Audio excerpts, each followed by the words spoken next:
Clash Royale is a very strategic game, and with that comes many different ways of playing. That being said, there are some things that you just really shouldn't do when playing the game. So here are 17 things in Clash Royale that you might just be doing wrong. In honor of the new Goblin Drill evolution, the first mistake you might be making is playing your Goblin Barrel or Goblin Drill in the same spot every time. If your opponent is even a little bit serious about winning, they'll likely notice you placing your Goblin Barrel right in the center of the Princess Tower every single time, and they'll be able to take it out with their log, barb barrel, arrows, or whatever else they have with no problem at all. Instead, you'll want to switch up your placements by putting the drill or barrel on different sides of the tower or even further behind the tower to try and catch your opponent off guard and actually get some damage in with your win condition. So if you aren't already doing this, go ahead and give it a try next time you use a Goblin Barrel. This next mistake is way too common, and I'm even guilty of doing this myself sometimes. This mistake is rushing out to buy the Diamond Pass every season when the new evolution comes out. I know it seems tempting to play the newest card in the game, especially since most of them are a bit OP upon release, but you might want to save your money for future evolutions or other offers, since most of these evolutions end up getting nerfed within a few weeks anyway. On top of that, Supercell has recently been starting to give away some of the older card evolutions for free through special events and things like that, so if you're just a little patient, you could end up getting to play the evolution anyway. So next time you feel those $12 burning a hole in your pocket at the beginning of the month, maybe think twice about splurging and buying the Diamond Pass.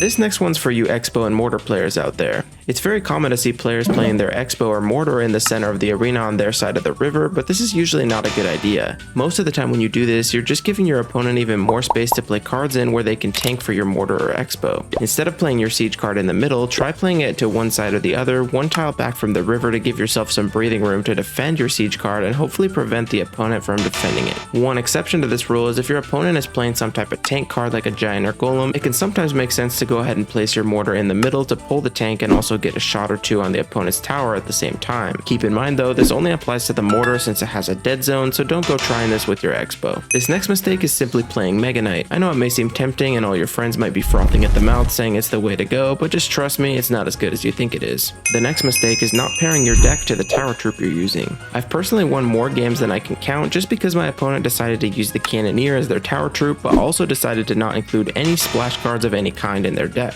The Cannoneer's main weakness is swarms like the Skeleton Army, so if you decide to use that tower troop, you really want to bring a Valkyrie, Bomber, or some other splash card to go ahead and defend against the swarms. This tip honestly mostly applies to the Cannoneer since the Dagger Duchess and Princess Tower both do good against swarms and tanks in my opinion, but it's still a good idea to think about your tower troop choice when building the rest of the deck. The next mistake I see people make all the time is using a Book of Books on a card that isn't a champion or at least a legendary. While the Book of Books does work for any rarity, it is much easier to max out a common card than it is to max out a legendary or a champion, so no matter how tempting it may be sometimes, don't waste your books on commons and rare cards. Just keep requesting and opening chests and you'll max out those cards in no time. Next we have making a purchase in any Supercell game without entering a creator code first. I myself don't have a creator code of my own yet, at least not as of recording this video. I will go ahead and plug it in the description when I do, but any of you watching this are bound to know of another Supercell content creator whose code you could enter. Entering a code before a purchase is free to you, but it does allow the creator whose code you enter to get a very small percentage of the revenue for that purchase. So next time you're going to buy the Pass Royale, a shop offer, or anything in between, make sure and take the extra 5 seconds to enter a creator code and show some love to your favorite creator. Many people's first instinct when they see a bandit coming towards their tower is to surround it with skeletons right when it crosses the bridge, since this can be a viable strategy to counter many different cards in the game. You don't actually want to do this with the bandit though, as she will take out the skeletons quickly and then still end up dashing on your tower, doing a lot of damage in the process. Instead, try placing your skeletons right in front of your princess tower so that the bandit wastes the dash on one of the skeletons and then ends up too close to your tower to dash onto it after cleaning up the Larrys. Trust me on this one, you'll thank me later. The next mistake a lot of players make is placing their freeze spell too early. Especially when pairing the freeze with a popular win condition like the balloon or graveyard, people often like to place the freeze spell almost immediately as their win condition is close to the tower or on the tower. Well, you might be surprised to know that this isn't actually the best way to do it. Usually it's actually better to hover over the tower and surrounding area with your freeze spell, since 9 times out of 10 your opponent will end up playing something to counter your balloon or graveyard, at which point you can place the freeze in a spot that freezes both the tower and the defensive card, allowing you to do much more damage and potentially even take the tower. Next we have ignoring the knockback on the Fireball and Giant Snowball. The Fireball and Giant Snowball are two strong spells in the game that can provide a lot of value if played in the right scenario. But did you know that a ton of players actually miss out on some extra value here by ignoring the knockback on these cards? A very common example I see all the time is when people have a balloon coming in towards their tower, they tend to Fireball directly on top of the balloon, or even worse, right behind the balloon. Hitting the balloon head on will do almost nothing in terms of knockback, but hitting it from behind will actually knock the balloon closer to your tower. What you want to do instead is place the fireball so that it hits the front of the balloon or even the corner of the balloon so that it pushes it backwards and potentially towards the center if you're trying to pull the balloon last minute with a building. The same concept applies to other troops as well, whether you're using the fireball or the snowball. Just make sure you memorize which troops actually take knockback from those cards. Speaking of pulling troops to the middle using buildings, another mistake I've seen more often than you'd think is when players try to use a hidden Tesla to counter an incoming Royal Ghost. Now don't get me wrong, this can be done, but you can't just go about it all willy-nilly. If you want to use the Tesla to defend a Royal Ghost, you should place the Tesla very close to the Royal Ghost instead of in the center. This is because the Tesla starts in an upright position when it's placed, so the Ghost will actually be able to hit the Tesla once before it can go underground, therefore revealing itself and continuing to attack the Tesla. If you place the Tesla in the middle though, the Ghost will simply ignore it and go straight for your Princess Tower. Next we have buying the global tournament reward chest for 500 gems when you got less than 10 wins. If you really stop to look at the paid rewards for performing well in the global tournaments, the rewards for 9 wins or less are sort of underwhelming, at least for 500 gems. When you reach 10 wins however, you unlock the legendary King's chest as a reward, which usually costs 2,500 gems in the shop or the equivalent of $25 to buy it on its own. This means that when you buy the rewards with 10 wins or more, you end up getting that chest for 1/5 of the price, 500 gems in comparison to 2,500, and all of the other rewards are just icing on the cake. For this reason, I wouldn't recommend buying the rewards from the global tournament if you got less than 10 wins, since it just isn't worth the gems. Card masteries are a mechanic in the game that is often overlooked by many players. This is unfortunate though, since masteries can be pretty easy to complete with a few simple strategies and can provide hundreds of gems, thousands of gold, and even a good amount of the card itself or wild cards of the same rarity. If you want to get your masteries done a bit more quickly, I would recommend looking out for any challenges on the far right tab in the game that have more elixir in them, such as double, triple, or even infinite elixir challenges. These challenges do count towards masteries, and you can simply spam all the cards that you want to work towards masteries for down on the map and make a ton of progress towards these masteries and, more importantly, the rewards they unlock.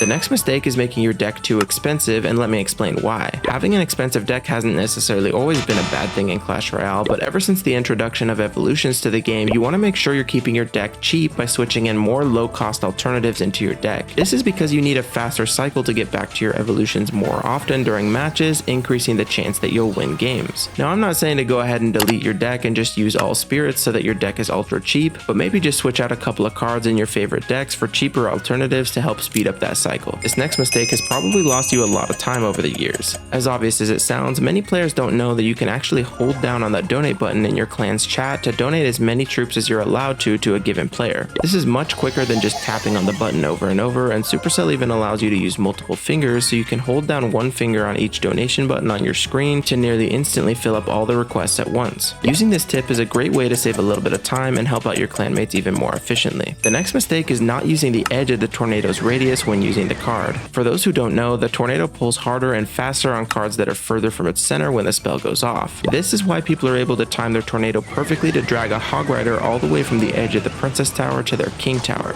Obviously the center of the tornado is where the cards end up being pulled towards, but next time you're using a tornado, be sure to place it just right so that the Hog Rider or whatever else is coming your way ends up getting pulled as far away as possible. This next tip is probably one of the biggest on this list, which is to not ignore the card demonstration videos that play when you click on a card in the deck builder. These little videos will indicate good and bad strategies or strengths and weaknesses of a given card, denoting each by either a thumbs up emote for when the card is good to be used or a crying emote for situations in which the card struggles. This feature is especially useful for new card evolutions that get added to the game, since they get their own video and show you how to use and how not to use the new evolutions. If you enjoyed this video, it'd mean the world to me if you'd subscribe to help us reach our goal of 10,000 subscribers by the end of 2024.